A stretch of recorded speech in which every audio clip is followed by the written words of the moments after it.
రాష్ట్ర అభివృద్ధి కాంగ్రెస్ పార్టీతోనే సాధ్యమవుతుందని ఆ పార్టీ రాష్ట్ర మీడియా సెల్ చైర్మన్, రాజ్యసభ మాజీ సభ్యులు డాక్టర్ తులసిరెడ్డి అన్నారు. ఈ సందర్భంగా మీడియా సమావేశంలో ఆయన మాట్లాడుతూ, రాష్ట్ర విభజన సందర్భంగా అప్పటి మన్మోహన్ సింగ్ ప్రభుత్వం ఆంధ్రప్రదేశ్కు ప్రత్యేక హోదా, రాయలసీమ, ఉత్తరాంధ్రకు ప్రత్యేక అభివృద్ధి ప్యాకేజ్, కడప జిల్లాల్లో స్టీల్ ప్లాంట్, పోలవరం ప్రాజెక్టు పూర్తి చేయడం వంటి పలు హామీలు ఇచ్చిందని గుర్తు చేశారు. కాంగ్రెస్ పార్టీ అధికారంలోకి వచ్చి ఉంటే ఈ హామీలన్నీ నెరవేరేవని అన్నారు. జగన్ ప్రభుత్వం రాష్ట్రాన్ని అప్పులు, అరాచక, ఆటవిక అవినీతి, డ్రగ్స్, జూదా, గంజాయి ఆంధ్రప్రదేశ్గా తయారు చేసి వెళ్లిపోయిందని విమర్శించారు. కూటమి ప్రభుత్వం మెరుగైన పాలన అందిస్తుందని ప్రజలు ఆశిస్తే అందుకు పూర్తి విరుద్ధంగా ఉందని అన్నారు.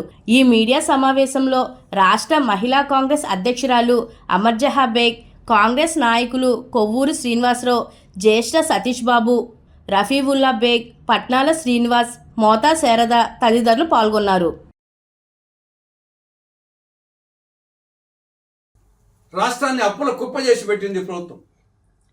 అటు ప్రత్యక్ష అప్పులు, పరోక్ష అప్పులు కలిసి 3,28,225 కోట్ల రూపాయలు అప్పు చేసింది.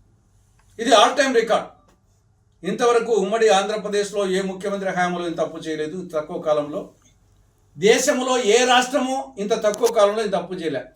3,28,225 కోట్ల రూపాయలు ప్రత్యక్ష పరోక్ష అప్పులు కలిసి కేవలం 20 నెలలు. All time record. కాబట్టి ఎలా ఉందంటే, కోడలికి బుద్ధి చెప్పి అత్త తెడ్డు నాకిందనే సామెత ఉంది. గత ప్రభుత్వాన్ని విమర్శించి అంతకంటే ఎక్కువ అప్పులు చేస్తూ ఉంది చంద్రబాబు ప్రభుత్వం. అప్పుల్లో ఆస్కార్ అవార్డు ఇవ్వచ్చు చంద్రబాబు ప్రభుత్వానికి. ఇక రెండవది బాధుడు. వైకాపా ప్రభుత్వం ఇది బాధుడు ప్రభుత్వం, దంచుడు ప్రభుత్వం, ధరలు పెంచుతూ ఉంది, ఛార్జీలు పెంచుతూ ఉందని చెప్పేసి విమర్శించినటువంటి ఈ కూటమి ఈరోజు అంతకంటే ఎక్కువ బాధుడు బాధుతూ ఉంది.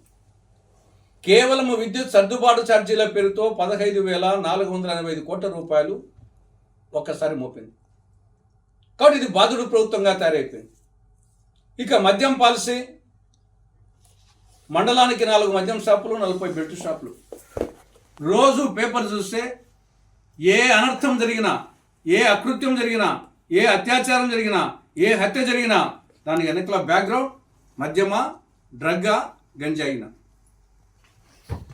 ఇక జూదం 3 జోకర్లు, 6 కళావరులుగా సాగుతూ ఉంది. మన సంక్రాంతి పండుగ రోజు విచ్చలవిడి.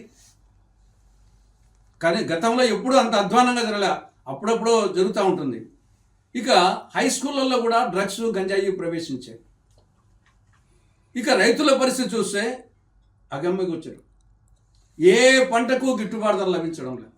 అది మిర్చి కానీ, పొగాకు కానీ, అరటి కానీ, చీనీ కానీ, ఉల్లి కానీ, తర్వాత ఏ టొమాటో కానీ, రైతులు వచ్చేసి పంట పండించడం ఒక ఎత్తు అయితే దాన్ని ఏం చేయాలి అడిగేవాడు లేడు, కొనేవాడు లేడు, మార్కెట్ లేదు, గవర్నమెంట్ ఇంటర్ఫేర్ కాదు. చెట్లకు పండు రాలిపోవాలా, లేకుంటే ఉల్లి, టొమాటా పశువులకు వచ్చేసి మేతగా వేయాల్సిన పరిస్థితిలో రైతుల పరిస్థితి ఆ విధంగా ఉంది. ఇక సూపర్ 6 పొద్దసం సూపర్ 6 సూపర్ 6 అని చంద్రబాబు నాయుడు చెప్తుంటాడు. మీరు సూపర్ 6లో ప్రధానమైన 3 పథకాలు ఇంతవరకు టచ్ చేయలే. ప్రధానమైనది నిరుద్యోగ భృతి. ప్రతి నిరుద్యోగికి నెలకు 3,000 రూపాయలు ఇస్తామని చెప్పారు నిరుద్యోగ భృతి కింద. అలాగే 20 లక్షల మంది నిరుద్యోగులు ఉన్నారని చెప్పారు. సరే, మీ హయాంలో వచ్చినాక 1 లక్ష 2 లక్షలు తీసేస్తాంలే. మిగతా 18 లక్షల మందికి 2024-25లో పైసా ఇవ్వాలా, 25-26లో పైసా ఇవ్వాలా, 26-27లో పైసా కేటాయించాలా. నవత లేని నాడు నాగరికత లేదు, యువత లేని నాడు నవత లేదు. అటువంటి యువశక్తిని నిరుద్యోగులను నమ్మించి మోసగించిన మోసగారి ప్రభుత్వం కూటమి ప్రభుత్వం. ఇక రెండవది ఆడబిడ్డ నిధి. ఆడబిడ్డ నిధి కింద 19-59 సంవత్సరాల మధ్య వయసున్న ప్రతి ఆడబిడ్డకు నెలకు 1,500 రూపాయలు ఆర్థిక సహాయం చేస్తామని చెప్పారు.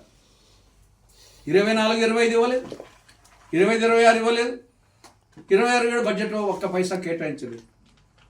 మన సంస్కృతి ఏమి, మగబిడ్డలకు గల చెప్పిన పని చేయకున్నా ఆడబిడ్డలకు మాత్రం ఖచ్చితంగా ప్రామిస్ ఇచ్చింది చేసే సంస్కృతి మనది. అటువంటి ఆడబిడ్డలను నమ్మించి మోసగించినటువంటి మోసగారి ప్రభుత్వం చంద్రబాబు ప్రభుత్వం. ఇక మూడవది 50 ఏళ్ళకే పెన్షన్. ఎస్సీలు, ఎస్టీలు, బీసీలు, ముస్లిం మైనారిటీలకు 50 ఏళ్ళకే పెన్షన్ ఇస్తామని చెప్పారు. 24-25 ఇవ్వలేదు, 25-26 ఇవ్వలేదు, 26-27 పైసా కేటాయించలేదు. కాబట్టి సూపర్ 6, సూపర్ ఫ్లాప్. ఇక రోజు ఇద్దరికి ఇది పల్లె. అందరూ ఇద్దరికి వచ్చేసి వెంకటేశ్వరుని మీద ఎనలేని భక్తి ఉన్నట్టు, వీళ్ళే హిందూ మతోద్ధారకులైనట్టు పోటీలు పడి వెంకటేశ్వర స్వామి యొక్క ప్రతిష్టను, టీటీడీ ప్రతిష్టను, టీటీడీ లడ్డు ప్రతిష్టను రోజు రోజుకు దిగదారుస్తూ ఉన్నాయి. 2 పార్టీలు పోటీలు పడి చివరికి వచ్చేసి తిరుపతి లడ్డు కానీ మిగతా దేవాలయాల ప్రసాదంగానే ఎవరైనా ఇస్తే నేను మళ్ళీ తింటాలని చెప్పేసి పక్కన పెట్టి పారేసే స్థాయికి తీసుకొస్తున్నారు ఈ యొక్క టీడీపీ కూటమి ప్రభుత్వం, అటు జగన్మోహన్ రెడ్డి.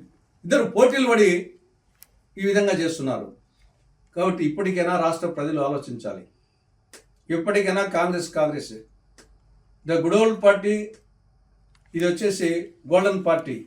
కాబట్టి 3 టర్మ్స్ అయిపోయింది. కనీసం వీళ్ళ పరిపాలన చూశారు. కనీసం వచ్చే రోజుల్లో అయినా సరే ధర్మో రక్షతి రక్షితః, వృక్షో రక్షతి రక్షితః, కాంగ్రెసో రక్షతి రక్షితః. కాంగ్రెస్ను కాపాడితే కాంగ్రెస్ ఈ దేశాన్ని, రాష్ట్రాన్ని కాపాడుతుంది. ఒక్కసారి ఆలోచించవలసిందిగా రాష్ట్ర ప్రజానీకానికి కాంగ్రెస్ పార్టీ విజ్ఞప్తి చేస్తా ఉంది.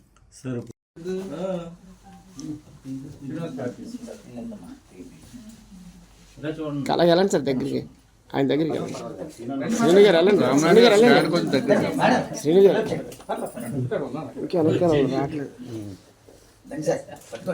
తీసేసి సార్ సార్ శ్రీను గారు వెనకాల కట్ థ్యాంక్ యూ. ఒకటొక్కసారి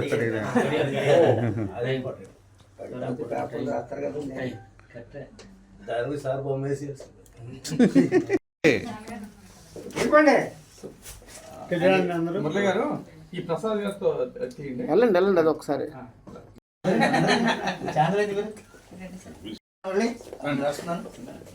వెళ్ళండి.